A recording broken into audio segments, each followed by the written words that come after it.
Selamünaleyküm ve rahmetullah.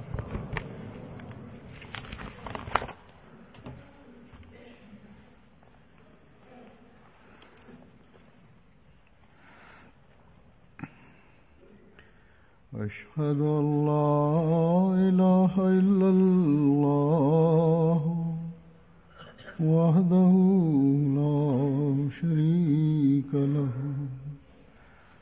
وأشهد أن محمدا عبده ورسوله أما بعد فأعوذ بالله من الشيطان الرجيم بسم الله الرحمن الرحيم الحمد لله رب العالمين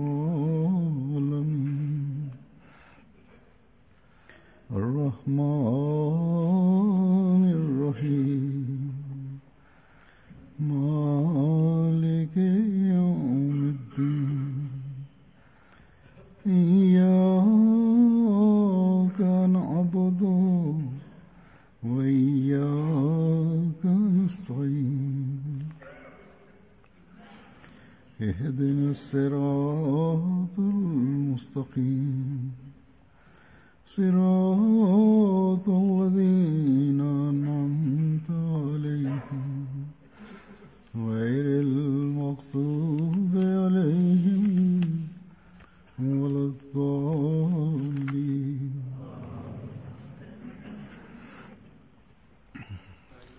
Yüce Allah Kur'an-ı Kerim'de der ki La yukallifullahu nefsen illa vus'aha, yani Yüce Allah hiçbir insana onun gücünden daha fazla sorumluluk taşıtmaz. Kısacası Yüce Allah açıklamıştır. Öyle bir buyruk vermez ki insan gücünden daha üstün olsun. Onun yeteneklerinden daha fazla olsun. Onun kabiliyetinden daha üstün olsun. Kısacası Yüce Allah tarafından bazı buyruklar gelir. Onlara amel etmek insanın gücünden daha üstün olmaz. O zaman onlar üzerinde onlara göre hareket etmek sorumluluğu insana verilir. Gerçek bir mümin bir özür ileri süremez. Filan buyruk benim gücümden daha üstündür. Eğer Yüce Allah'a iman varsa o zaman Allah-u Teala'nın şu sözüne dahi inanma gereklidir ki onun bütün buyrukları bizim gücümüze göredir. Ve biz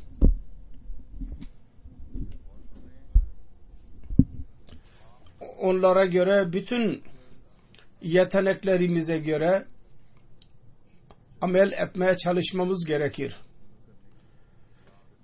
Bu İslamiyet'in güzel talimatıdır. Yüce Allah dememiştir ki buyruk budur, buna göre amel ederek onun en yüce seviyeye çalışınız. Yoksa buna amel etmemenizden dolayı ceza göreceksiniz. Aksine şöyle demiştir, her buyruğa amel sizin yeteneklerinize göre gereklidir. Ve biz insan fitratının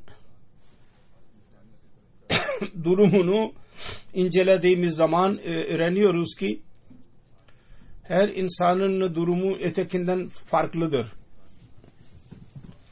Onun beyin gücü, onun beden gücü, onun bilgisi, zekası değişiktir herkesin. Kısacası Yüce Allah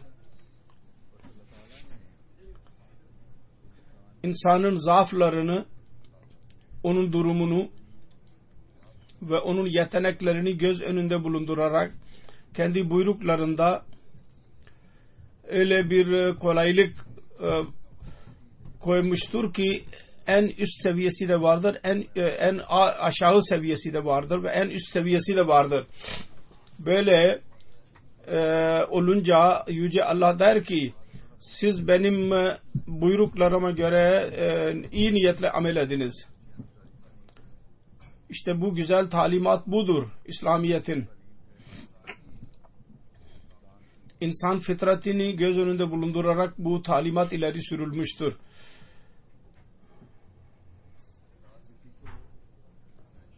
Hiçbir insanın itirazına mahal bırakmamıştır ki ya Rabbi sen benim fitratimi öyle yaptın, benim durumumu böyle yaptın ve buyruklar ona uygun olmayan buyruklar bana vermişsin.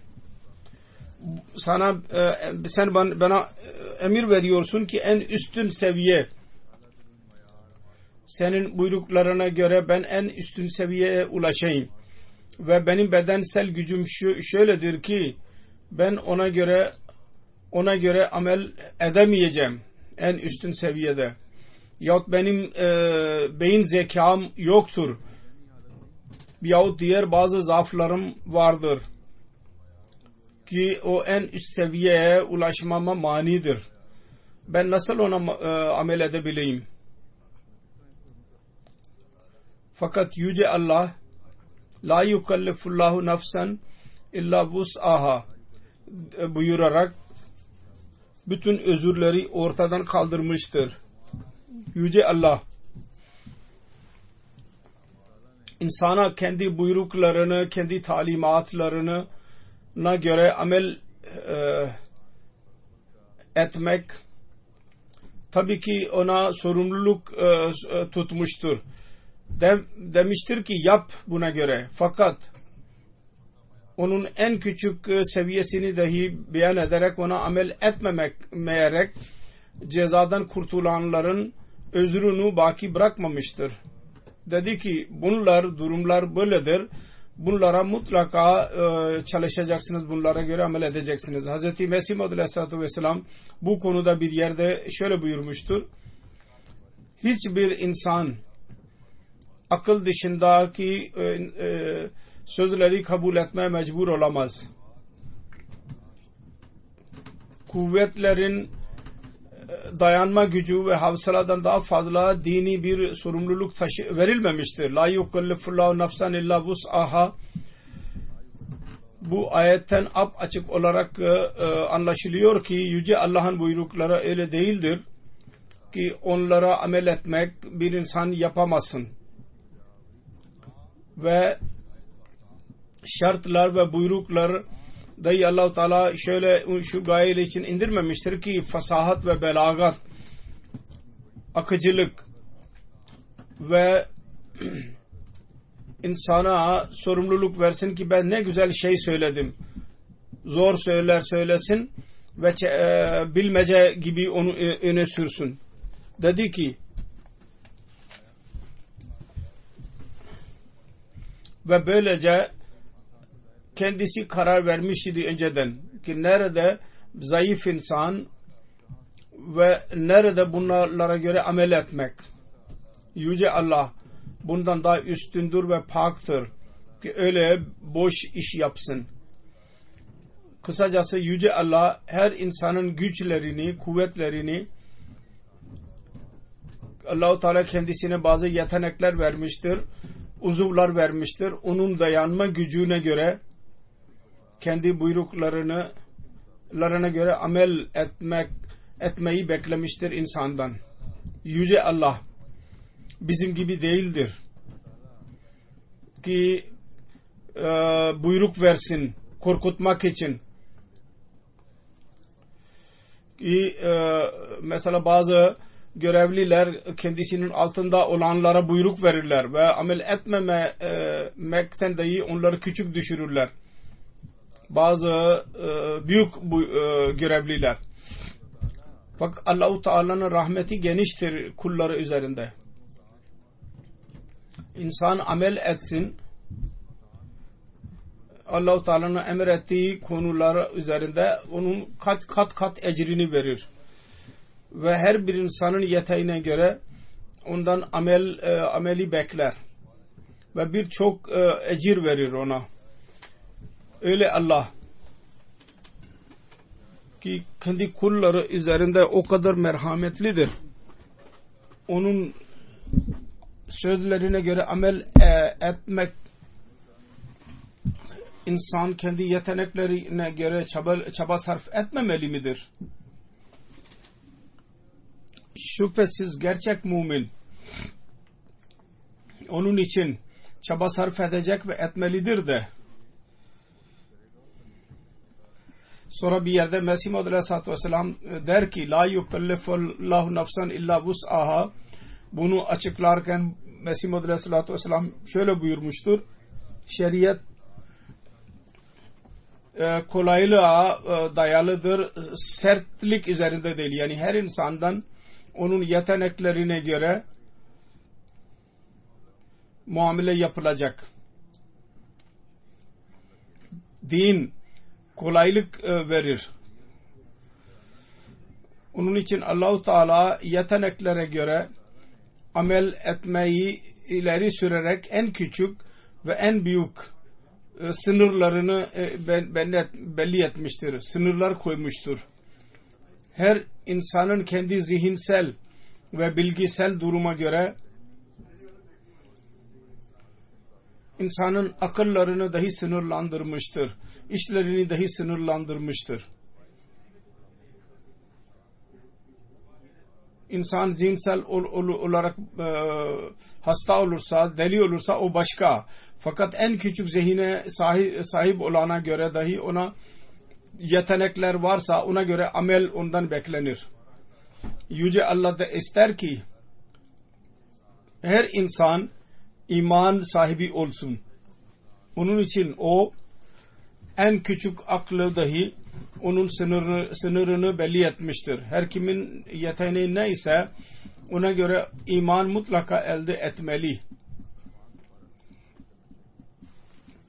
Eğer en küçük akla dahi onun sınırını belli etmemiş olsaydı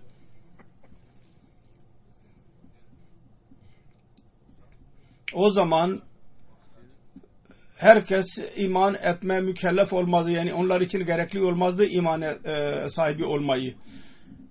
Yalnız öyle mükellefler olurdu ki aklın en üstün seviyesine sahip olanlar ki yetenekleri çok fazla olanlar buna mükellef tutulurdu.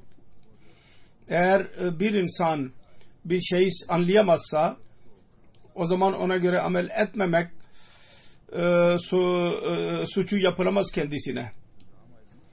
Onun için Yüce Allah en küçük akıldan başlayarak en üstün akla kadar değişik derecelere göre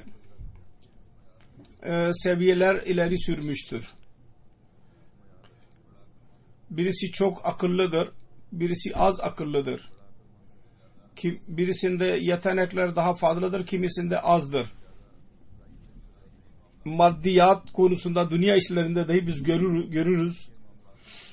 Onun beyin gücüne göre birisi en üstün iş yapabilir, o yeteneğe sahiptir ve çok ileri seviyeye gider yeteneklerinden dolayı. Birisi ortada kalır. Birisi çok gerilerde kalır. Sonra meslekler bakımından dahi biz görürüz. Birisi bir meslekte daha ileri geçebilir. Birisi başka bir meslekte ileri geçebilir. Bilgi, ilim bakımından dahi, birisinin eğitim bakımından dahi birisi bir konuya meyilli olur. Başkası başka konuya meyilli olur. Bu tabiata bağlı bir şeydir. Eğilimler, değişik işleri yapma eğilimleri ve onlarda başarıyı elde etmeye insanı götürür. Kısacası hiçbir insan eşit olamaz ötekiyle ile birlikte. Allah Teala öyle yaratmamıştır insanları. durumda onların eşit olduğuna izin vermez. İnsanın yeteneklerinde farklar olur. Eşit fırsatlar verilirse yine de birisi ileri geçer, birisi geri kalır. Akıl dışında dahi bazı avamiller olur. İmanın durumunda öyledir. Aynen öyledir. Zahiri manada nasıl olursa imanda dahi aynen böyle olur. Yüce Allah'ın buyruklarına göre amel durumu da aynıdır. Birisi ileri geçer, birisi de gerilerde kalır. Kendi yeteneklerine göre. Biz herkesten şunu bekleyebiliriz ki herkes iman etsin. İman sahibi olsun. Ancak şu olamaz ve yapılamaz da ki her birisinin imanı ve amel seviyesi eşit olsun. Yüce Allah şöyle buyurur. İman niye etmiyorlar insanlar? Kur'an-ı Kerim'de zikri vardır. Niye kendi akıbetini yozlaştırırlar? Niye bozarlar?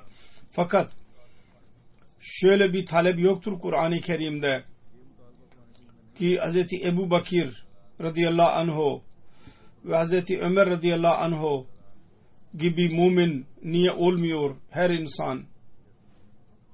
Bir rivayet vardır. Adamın birisi Hz. Resulullah sallallahu aleyhi ve sellem'in huzuruna gitti ve İslam konusunda sordu kendisine.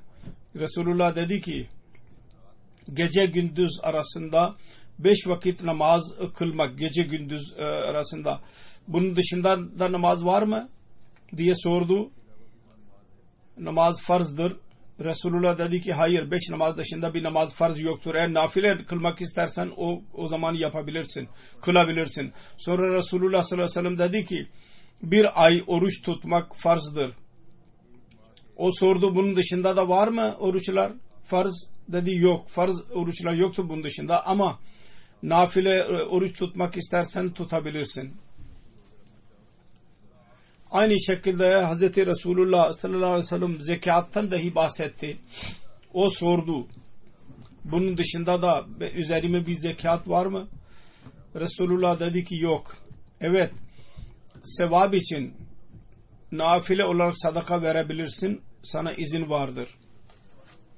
Bunları duyunca o adam geri döndü ve dedi ki Allah adına yemin ederim bundan daha fazla yapacağım ne de az yapacağım. Ne eksilteceğim ne de çoğaltacağım. Resulullah dedi ki eğer doğru söylüyorsa başarılı sayın kendisini.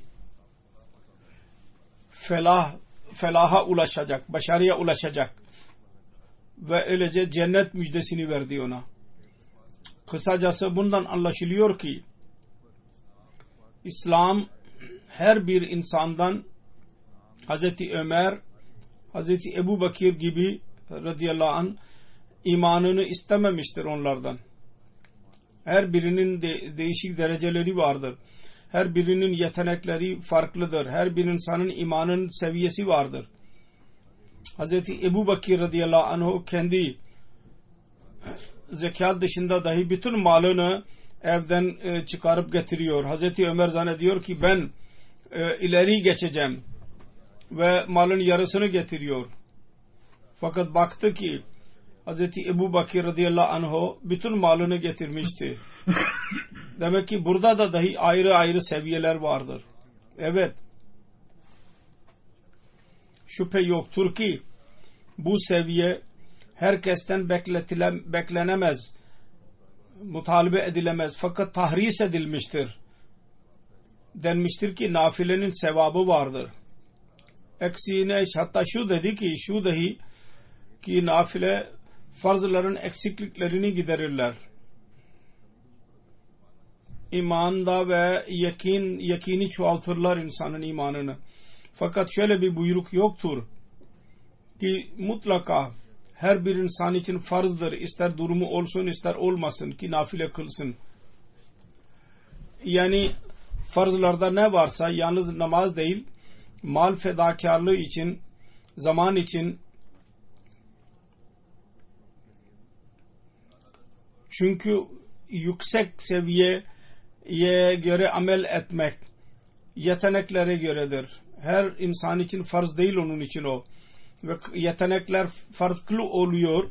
Onun için en az yetenek ve akıl her insanda olur. Ona göre o mutalebe edilmiştir her insandan. İmanın en yüksek seviye herkesten bekletilmemiştir.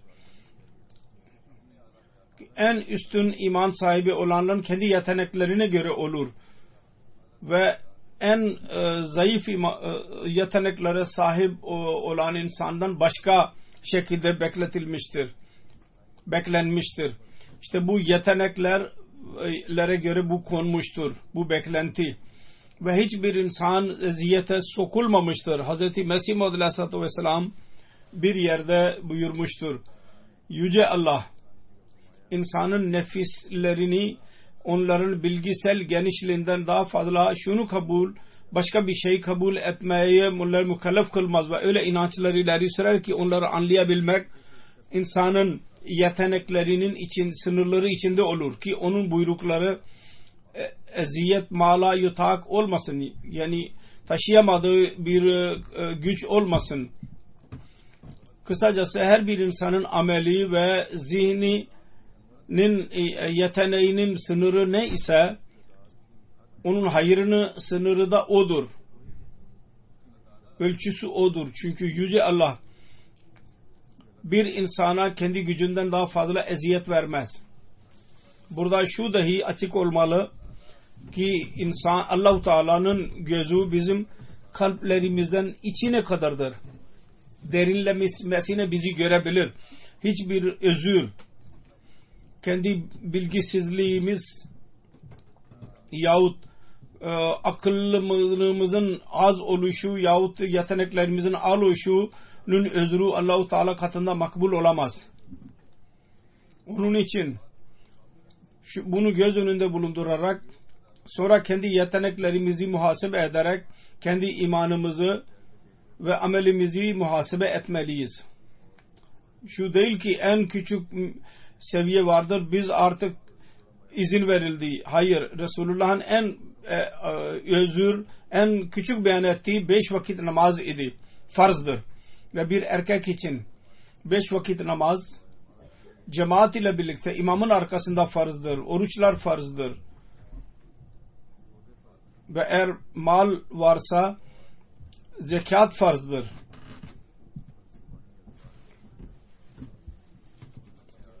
Bu en küçük seviyedir. Bu seviyeleri göz önünde bulundurarak kendimizi muhasebe ederek kendimizi muhasebe etmeliyiz. Yoklamalıyız. Söylediğim gibi bu hadiste o adam dedi ki ben daha fazla vermeyeceğim, az da yapmayacağım. Fazla yapmayacağım. Bu en küçük seviyeydi. Onu ilan etti. Aramızdan öyle insanlar vardır ki namaz dahi Allah-u Teala'nın buyruklarına göre eda etmezler. Farz olan, söylediğim gibi, erkekler için cemaat ile birlikte namaz farzdır. Onun için daima hatırımızda tutmamız lazım. İnsan Allah-u Teala'yı aldatamaz. Dünya işleri için insan çaba sarf ederse ondan daha fazla din işi için çaba sarf etmeliyiz.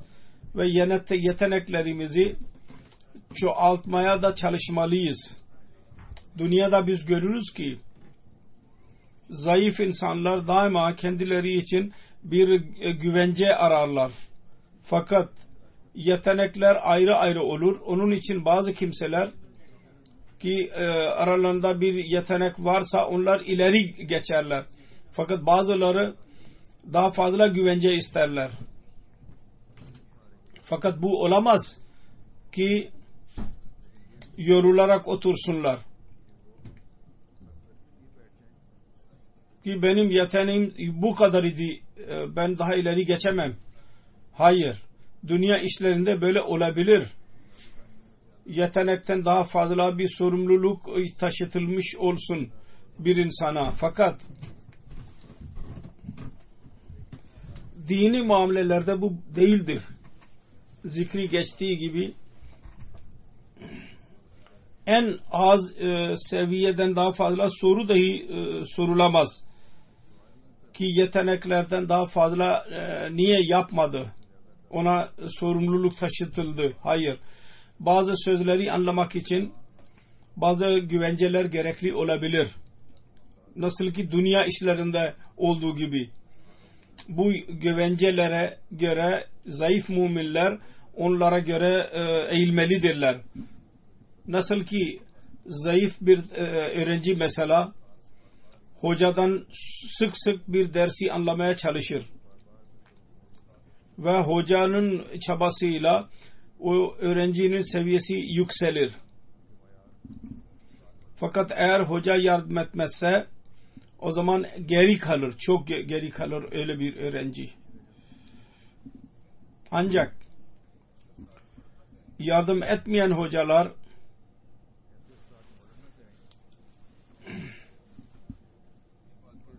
onların tavırından şu belli olur ki öyle bir hoca iyi bir şekilde kendi görevlerini yapmamaktadır. Hatta kendi işinden hıyanet eden bir hocadır. Burada ben din için hocalar vardır. Onların dikkatini dahi çekmek istiyorum. Yani bizim murabbilerimiz ve muballiklerimiz ve bilgili insanlarımız. Yüce Allah onların yeteneklerini ilerletmiştir, çoğaltmıştır. Onu güzel bir şekilde kullansınlar, doğru bir şekilde. Ve kendi yeteneklerinden zayıf insanların yeteneklerini dahi bilgisel olarak çoğaltmaya çalışsınlar. Çünkü bu siziniz tarafından Allah-u Teala'nın size verdiği yeteneklerin bir teşekkürü olacaktır. Eğer Allah-u Teala'ya teşekkür etmezseniz o zaman günahkar olursunuz. İnsan günahkar olur. Eğer Allah-u Teala şükür etmezse. Onun için murabbiler ve muballikler ve diğer vakıf yapmış olan vakfine zindagi ki bilgi sahibidirler onlar din bilgisine. Özellikle buna dikkat etsinler. İnsanların yeteneklerine güvence vererek daha da çoğaltsınlar.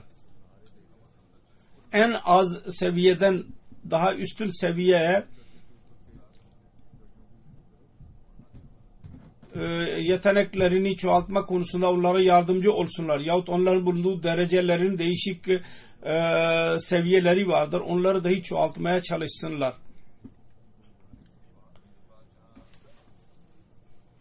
Bu bazen ileri gelmiş olan fertlerin imanını dahi çoğaltacak.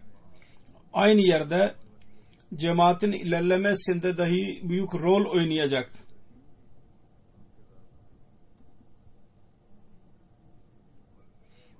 Muballikler ve murabbiler Allah-u Teala buyurmuştur. Sizin bilginizden dolayı sizin yetenekleriniz çoğaltılmıştır. Onları kardeşlerinizin yeteneklerini çoğaltmak için kullanınız. Allah-u Teala der ki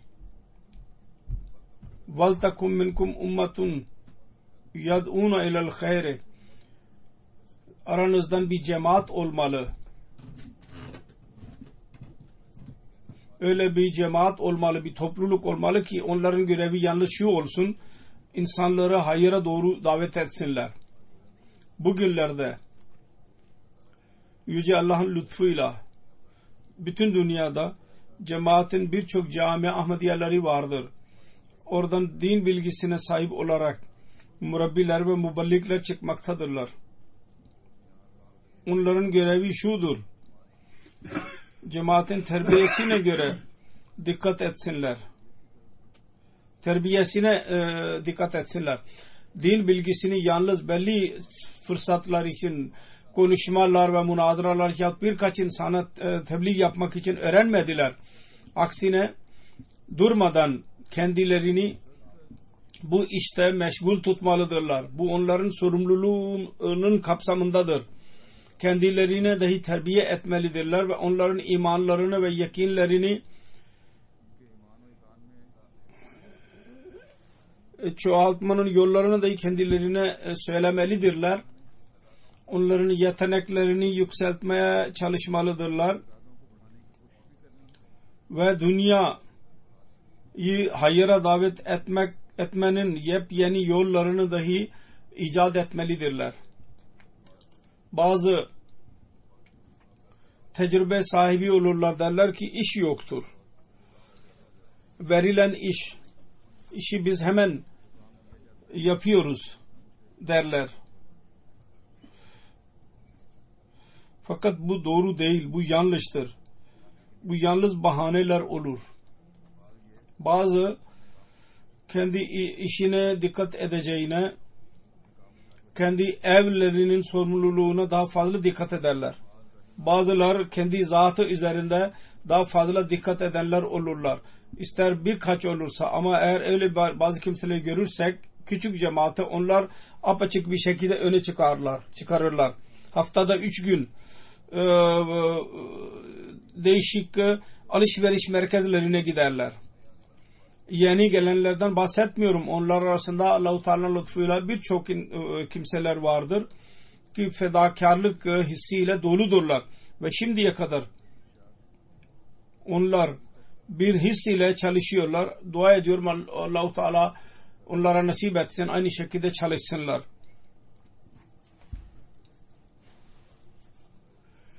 İnsanların çoğunun bilgisi vardır. Kendi zamanına dahi değer verirler. Fakat eski tecrübe sahibi olanlar buna dikkat etmelidirler. Allah-u Teala onların din bilgisini ilerletmiştir. Onların sorumluluklarını vermiştir. Sorumluluklarını kendilerine. Kendileri bakımından kendi sehi onları güzel bir şekilde kullansınlar. Ve cemaat fertlerinin yeteneklerini çoğaltmak konusunda iyi bir hoca gibi onları kullansınlar.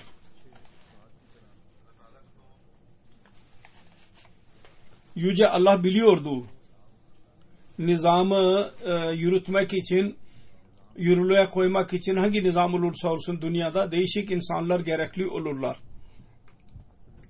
Onun için Allah-u Teala dedi ki aranızdan birkaç kimse öyle olsunlar ki iman ve din bilgisinin yeteneklerini çoğaltarak daha sonra dünyanın faydası için onları kullansınlar. Ve vakfine zindagi, hayatlarına vakfetmiş olanlar isteyerek Allah-u Teala'nın sesini kabul ettiler ve kendilerini ileri sürdüler bu iş için. Onun için bu bilgi ve bu ileri sürmeleri onlardan şunu istiyor, onun hakkını versinler. Hakkını vermelidirler.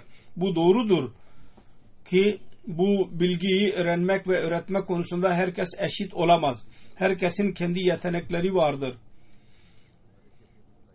Her bir insan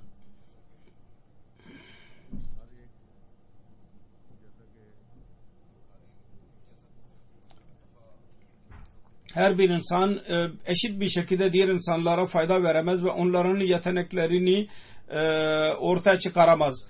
Her bir kimsenin kendi kişisel yetenekleri, dinin bilgisini öğrenmek ve öğretmek konusunda farklı olur. Fakat ne kadar yetenek varsa onun kullanılışının en yüksek seviyeye çalışılmalı.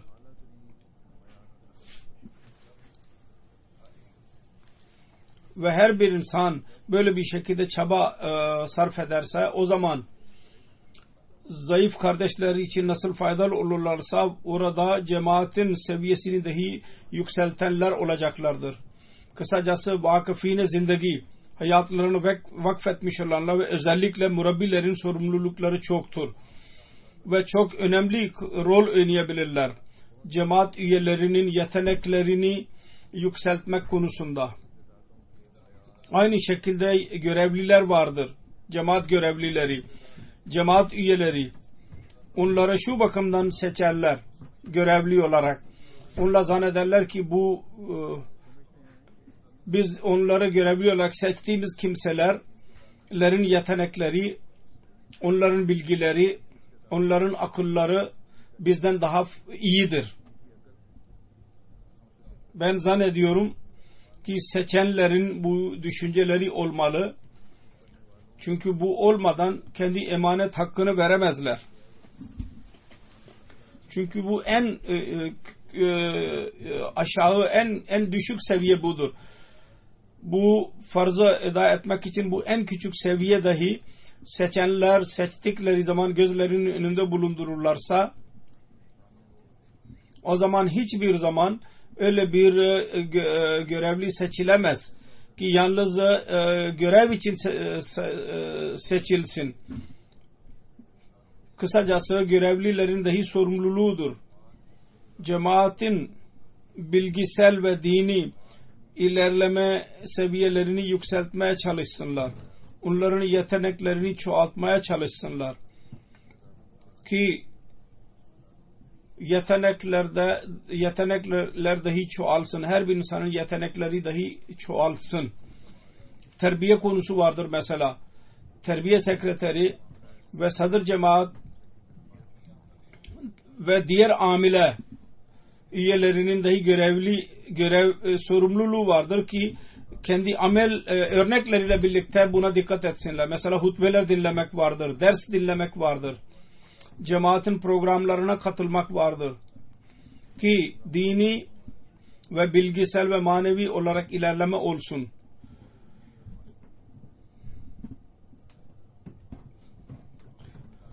Bunları getirmek, bu hutbeler vesaire ve toplantılardan istifade ederek müstakil bir şekilde cemaat üyelerine hatırlatma yapmak, bu onların görevleridir.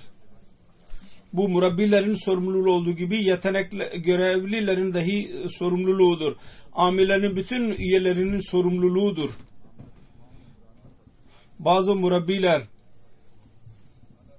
çok üstün bir şekilde bu işi yaparlar. Benim hutbelerin notlarını tutarlar. Sonra kendi derslerinde, kendi meclislerinde hafta boyunca şu yahut bu sözü alarak telkin ederler, nasihat ederler ve cemaat üyeleri üzerinde dahi onun hayırlı etkisi olur. Birçok insan onu bana söylerler ki ders dinleyerek bizim din bilgimiz çoğaldı.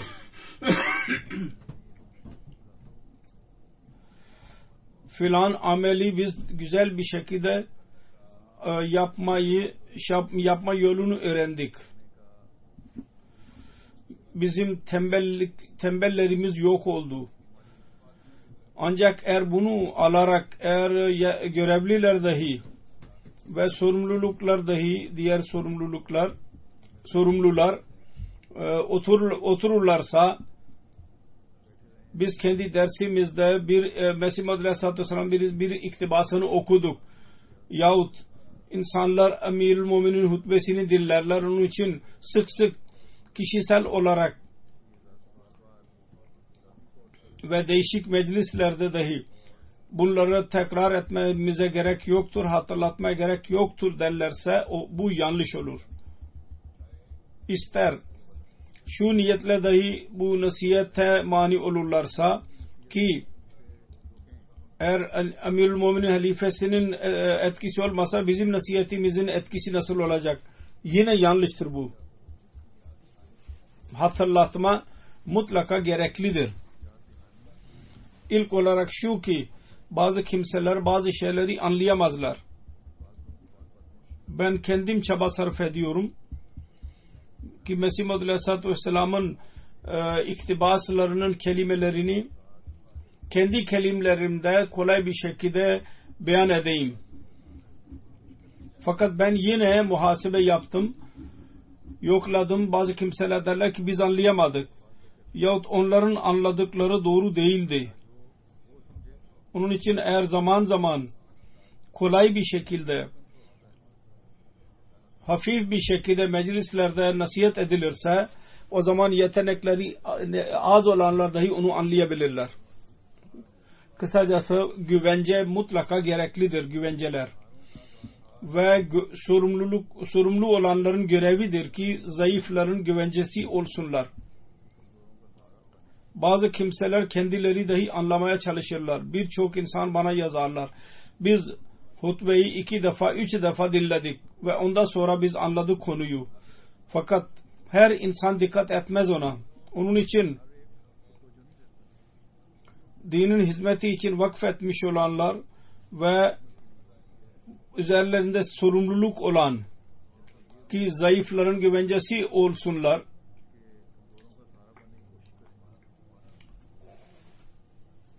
Onların daima bunun için çaba sarf etmeleri gerekir. Şimdi cemaattan bahsettik. Cemaat ile birlikte imamın arkasında namazdan bahsettik. Bu erkeklerin görevidir. Ben buna dikkat ediyorum genellikle. Bunda dahi gelenler eğer güvence olmaya çalışırlarsa faydalı olur. Yalnız görevliler değil, yalnız genel insanlar dahi yardımcı olabilirler. Hz. Müslim Mevud radıyallahu anh dahi bu konu üzerinde konuşarak bir defa buyurdu ki bir gün ben yatsı namazına geldim camiye, baktım ki yalnız 2 saf vardı. Kadiyan'dan bahsediyorum. Ben dedim ki insanlar komşularını dahi beraber getirsinler namaza gelirken. Müslim Mevud radıyallahu anh diyor ki baktım 2. gün sayı çoğalmaya başladı. Şimdi yeni gelenler biliyorlar ki namaz gereklidir. Herkes bilir onu. Sorumluluk arasındadır.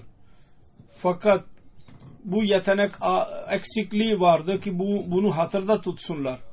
Yahut tembellik onun yeteneklerini azaltmıştı. Demek ki hatırlatma dahi yetenekleri parlatırlar. Yahut onları iyi yapmaya sebep olurlar. Namazlarda sayının çoğalması anlatıyor ki gücünden daha fazla sorumluluktan dolayı camiye gelmiyorlardı. Aksine tembellik onların yeteneklerini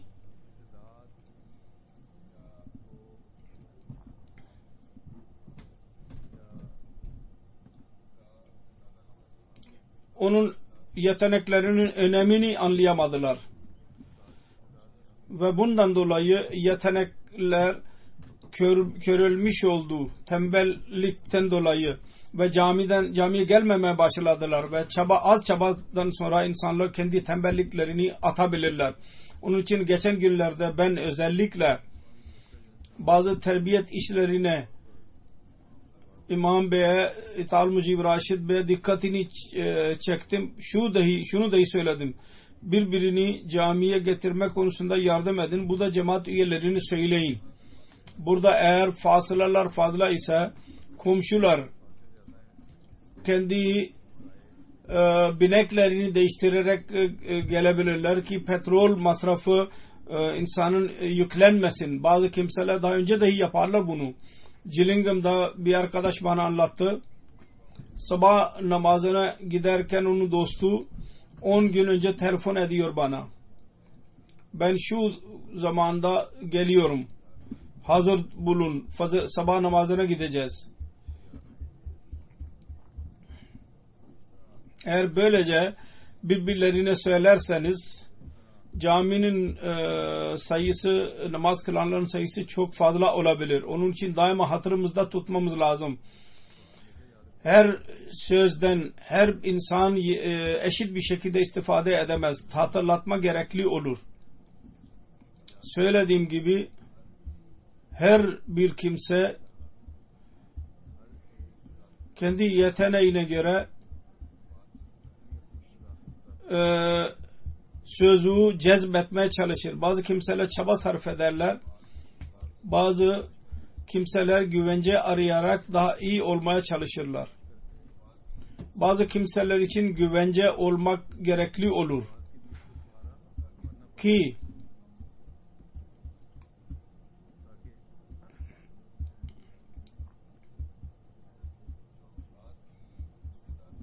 üyelerinin yeteneklerinin ilerlemesi var ya, o dahi elde edilsin ve cemaat seviyeleri daha yükselsin.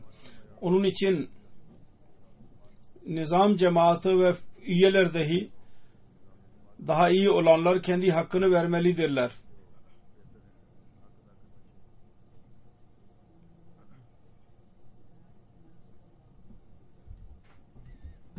Sonra dikkatten bahsediyoruz.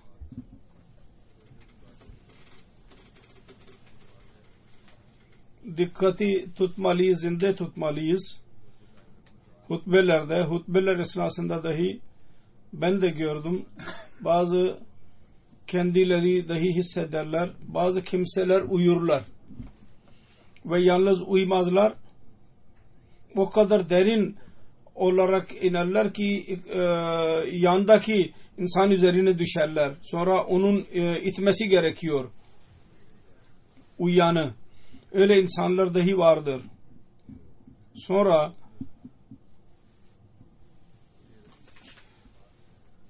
öyleler dahi vardır.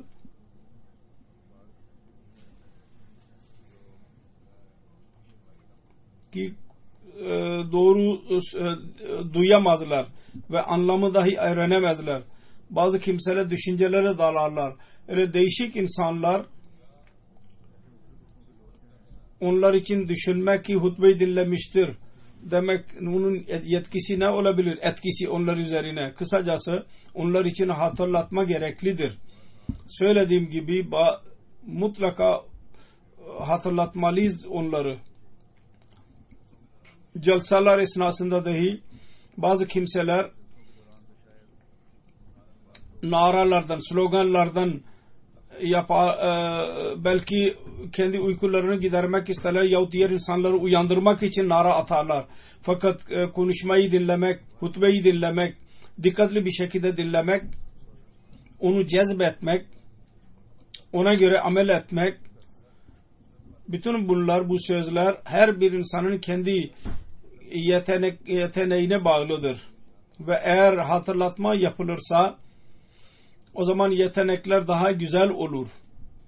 Sonra İslam dini her mümin için şunu dahi gerekli görür ki diğer insanları birlikte ilerletmeye çalışın.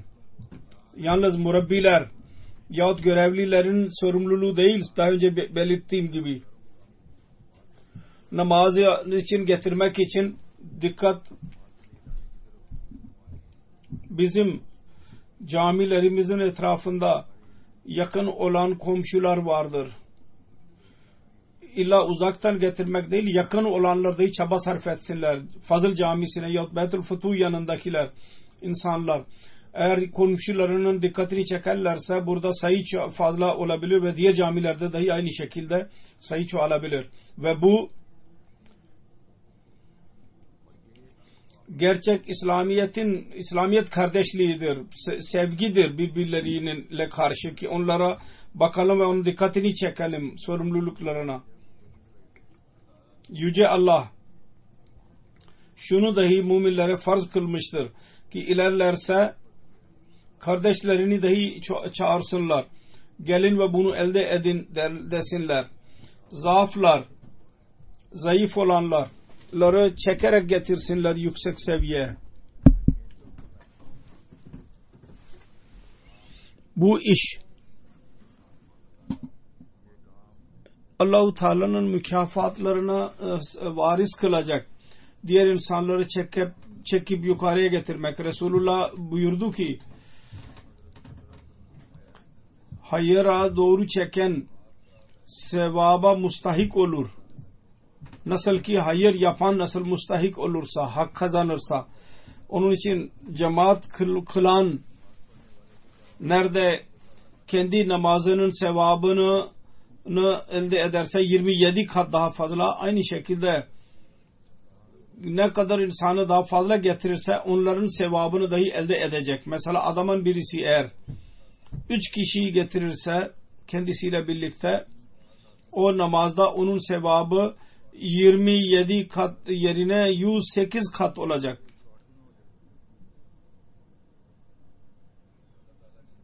Ve Allah-u Teala'nın bakın ne kendi kullarına lütfetmenin ne kadar yolları vardır. Aramızdan her birimiz nerede din işinde hazır olursak diğer insanları da hazır tutmaya çalışsın. Eğer her birimiz bu düşünceyle çalışırsa biz yalnız diğer insanların yeteneklerini çoğaltmak konusunda sahip oluruz. Diğer yerde kendi yeteneklerimizi dahi çoğaltacağız ki bir yerde durmamalıyım, ilerlemeliyim diyerek. Ve sonra diğer insanlara hayır sağlayarak Yüce Allah'ın bir kat kat lütuflarına dahi hak kazanmış oluruz. Daha demin beyan ettiğim hadise göre. Ve bu düşünce cemaatin genel ilerlemesinde dahi bir değişiklik yaratan olacaktır. Yüce Allah hepimize bunu nasip etsin bize ki biz kendi yeteneklerimizi çoğaltanlar olalım ve Yüce Allah-u Teala'nın lütuflarını cezbedenler olalım. Bugün dahi ben namazlardan sonra 2 cenazeyi kıldıracağım. Birisi muhtereme Hani Genani Suriye'den idi. Bugünlerde Türkiye'deydi. Onun cenazesidir. 23 Ocak 57 yaşında vefat etti. 2015 senesinde 58 senesinde doğdu. Ahmediyetten önce şunu düşünerek ki dünya fanidir, Allah-u Teala'ya yaklaşmalıyım. Birçok fırkayı mutala etti fakat bir yerde huzur bulamadı. Daima sancılı bir şekilde hidayet duasını yapardı. Sonunda 1994 senesinde MTA ile alaka kuruldu. Kısa Likam Al Arabı çok sevdiği programı. Bu programları görünce ilk defa huzur buldu. Sonra 4. Halife Rahimahullah Hazretlerine sorular gönderdi. Onların cevabını Likam Al Arab'da verildi. Likam Al Arab'da Hazreti Emirül Mu'minin'in cevaplarından çok etkilendi ve 1995 senesinde kocasıyla birlikte Ahmedi olduğunu ilan etti. Ve kızı dahi onlarla birlikteydi. Babası tarafından muhalefet ile karşılaştı şiddetli bir şekilde. Fakat yine hayır, takva, güzel ahlak vasıfları, güzel amelini görerek onun kocası ve diğer çocukları dahi Ahmedi oldular. Merhume, sade, güzel ahlak vasıflarının sahibi, ihlas sahibi, teheccüd namazını kaçırmayan bir kadındı. Herkese yardım eder, küçüklere şefkat gösterirdi. Merhume Şam ve Türkiye'de Lejna İmaillah ve çocukların terbiyesini yaptı ve onlara cemaat nizamını öğretti ve hilafetin sevgisinin önemini onların kalplerine indirmek için çok rol oynadı, büyük bir rol. Uzun zaman Sadr Lejna İmaillah olarak kaldı bir şehrin. Sonra Türkiye'ye gelince orada dahi Sadr Lejna İskenderun olarak görevlendirildi ve hayatının sonuna kadar bu görevi yaptı. Kocasından başka 2 oğlan ve 1 kız bırakmıştır. Hepsi Allah-u Teala'nın lütfuyla ihlas sahibi Ahmedidirler. Merhume Musiye idi, vasiyet yapmıştı. Fakat Suriye'nin durumundan dolayı onun rekarı yok oldu, kaydı. Vasiyet karperdaz yapsın ve onun vasiyetini kabul etsin. Merhumenin oğlu Ali Cabir Bey diyor ki annem teheccüd namazını hiç kaçırmazdı ve bütün ev ailelerisine de nasihat ederdi. Daima derdi ki dinin lezzetini teheccüd için uyanma lezzetiyle değiştirin ki ispat edebilirsiniz ki sizin en büyük lezzetiniz Allah-u Teala'nın ibadetidir. Ayrıca derdi ki Allah-u Teala'nın sevgisinin göstermenin bu yolunu dahi benimseyin ki abdest alarak namaz için bekleyin. Sanki sevgili bir insanı bekliyorsanız gibi. Muhammed Şerif Türkiye'den yazıyor.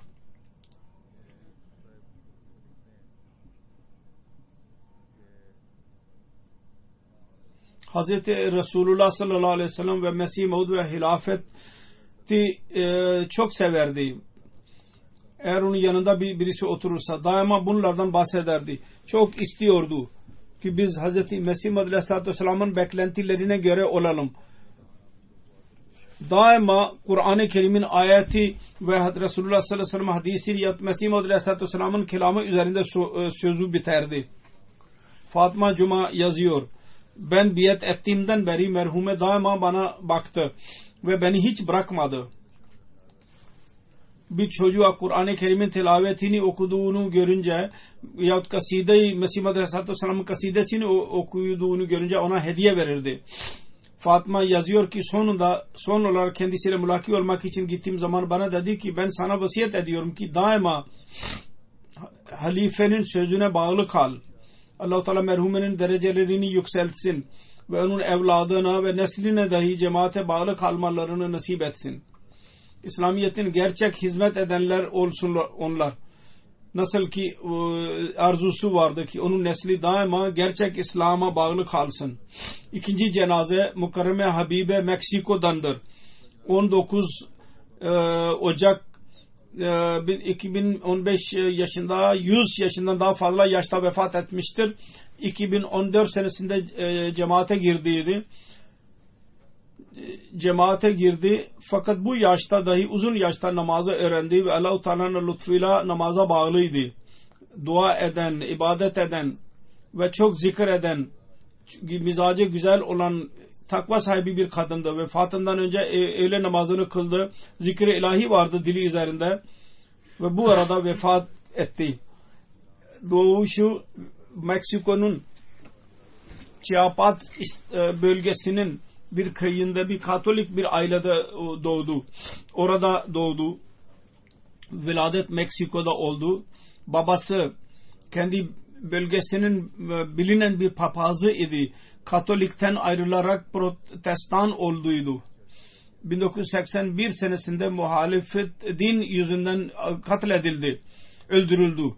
Sonra onun kocası o papaz olarak tayin edildi. 1995 senesinde merhumenin torunu İslam kabul etti ve onun tebliğiyle bütün onun kocası ve ailenin çoğu üyelerinin çoğu Ahmedi oldular ve şimdi onun bütün torunu ve çocukları Ahmedi Müslümandırlar. Allah-u Teala merhumenin derecelerini yükseltsin ve onun neslini daima camiate bağlı tutsun ve merhumenin hayırlı işlerine göre amel etmelerini kendilerine nasip etsin. Amin.